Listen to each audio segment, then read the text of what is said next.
Hi hello అందరికి నమస్తే.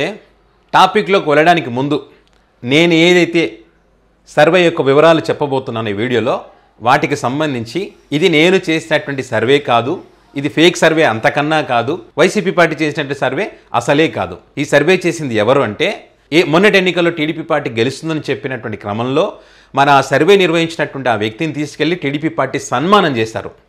Rise survey సంస్థ ఆయన ప్రవీణ్ గారిని టీడీపీ పార్టీ నాయకులు సన్మానించారు, అద్భుతంగా సర్వే చేస్తారని చెప్పి. ఆ ప్రవీణ్ గారు ఆ రైజ్ సర్వే సంస్థ చేసినటువంటి ఆ వివరాలు ఈ కూటమి 1 year అయినటువంటి క్రమంలో మరి ఆయా నియోజకవర్గాలలో ఎమ్మెల్యేల యొక్క పనితీరు ఏ రకంగా ఉంది, మంత్రుల యొక్క పనితీరు ఏ రకంగా ఉంది, ప్రజలు ఏమనుకుంటున్నారు ఈ 1 year కాలానికి సంబంధించి అనేటువంటి వివరాలను మరి రైజ్ సర్వే సంస్థ అనేక జిల్లాల వారీగా చెప్తూ వస్తుంది. ఇప్పుడు రాయలసీమ ప్రాంతానికి సంబంధించి కూడా మరి సర్వే వివరాలను వెల్లడించడం జరిగింది.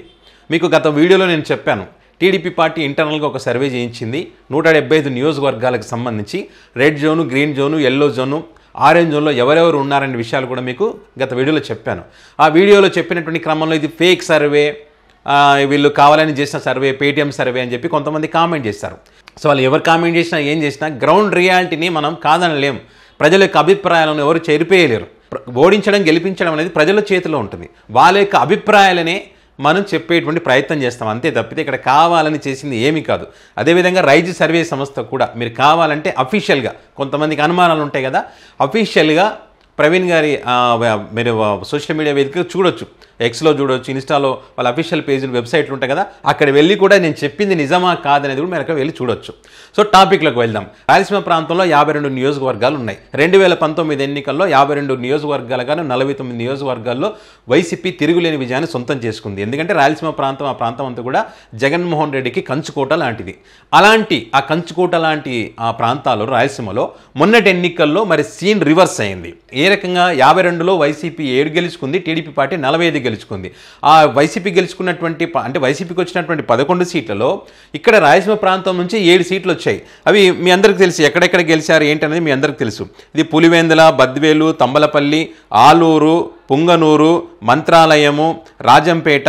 సో ఈ నియోజకవర్గాలు రాయలసీమ ప్రాంతంలో వాళ్ళు గెలిచినటువంటి పరిస్థితి వైసీపీ పార్టీ.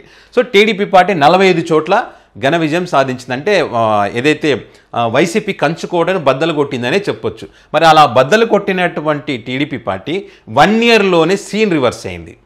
ఆ రైజ్ సర్వే చెప్పినటువంటి వివరాలు ఇక్కడ 45లో 33 మంది అవుట్ 1 year కాలానికే.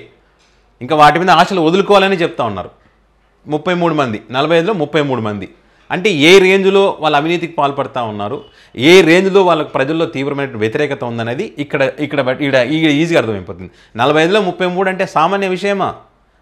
ఆ రకంగా ఉంది పరిస్థితి. ఇందులో ఫస్ట్ టైం గెలిచినటువంటి 29 మంది ఎమ్మెల్యేలు ఇక తీవ్రమైనటువంటి వ్యతిరేకత వాళ్ళపైన ఉందని చెప్తున్నారు. ఇక్కడ 5 మంత్రులు ఉంటే రాయలసీమ ప్రాంతం నుంచి 4 రెడ్ జోన్లో ఉన్నారంట. 4 అంటే మంత్రులు కూడా ఫెయిల్యూర్. ఇక్కడ మొదటిసారి గెలిచినటువంటి ఎమ్మెల్యేలు ఫెయిల్యూరు, సీనియర్ ఎమ్మెల్యేలు ఫెయిల్యూరు. ఇక్కడ మంత్రి పదవులు ఇస్తే కూడా ఆ ప్రాంతానికి డెవలప్ చేయకుండా వాళ్ళ స్వార్థం చూసుకొని ఆర్థిక వనరుల మీద దృష్టి పెట్టి వాళ్ళు దోచుకునేటువంటి కార్యక్రమాలు చేస్తూ ఉన్నారు. కాబట్టి 4 మంత్రులు రెడ్ జోన్లో ఉన్నారంట. నేను ఈ red zone, yellow zone, green zone ఎక్కడెక్కడ ఉన్నారనే విషయాలు కూడా గత వీడియోలో చెప్పాను నేను. సో అదే పరిస్థితి ఇక్కడ రైజ్ సర్వే సంస్థ కూడా అదే చెప్తా ఉంది ఇక్కడ. సో ఇక్కడ ఇంకొకటి ట్విస్ట్ ఏంటంటే ఇక్కడ కుప్పము, పలమనేరు ఈ 2 మినహాయిస్తే మిగతా అన్నీ వదిలేసుకోవడం బెటరు. ఇదే వర్డ్ ప్రవీణ్ గారు చెప్పారు ఇక్కడ. ఈ కుప్పం, పలమనేరు మినహాయిస్తే మిగతా అన్ని కూడా వదిలేసుకోవడం బెటర్. అంటే 52లో ఈ 2 మినహాయిస్తే 50 సీట్లు వైసీపీ పార్టీకి తిరుగులేదు. ఇప్పటికిప్పుడు ఎలక్షన్స్ లేవనుకోండి, ఇప్పుడు ఉన్నటువంటి పరిస్థితుల గురించి చెప్తా ఉన్నాం.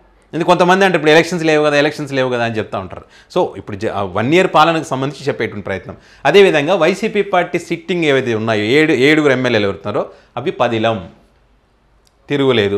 వాళ్ళకి ఎలాంటి డోక లేదు, ఎలాంటి ఇబ్బంది లేదని చెప్పి కూడా వైసీపీ ఉన్నటువంటి 7 సీట్లు 10లంగా ఉన్నారని కూడా చెప్తున్నటువంటి పరిస్థితి. అంటే చూడండి, మొన్న ఏదైతే టీడీపీ పార్టీ మహానాడు కార్యక్రమాన్ని రాయలసీమ కడపలో నిర్వహించిందో, జగన్ అడ్డా ఇక్కడ మా జెండా పాతామని చెప్పి కడపంతా పసుపుమయం అని చెప్పి ఏదైతే చెప్పారో ఆ క్రమంలో నారా చంద్రబాబు నాయుడు గారు ఇంతకు మించిన విజయాన్ని వచ్చే ఎన్నికల్లో మరి మనం సాధించాలని ఏదైతే చెప్పారో ఆ ఆశలు అడి ఆశలు అయ్యేటువంటి పరిస్థితి ఉంది.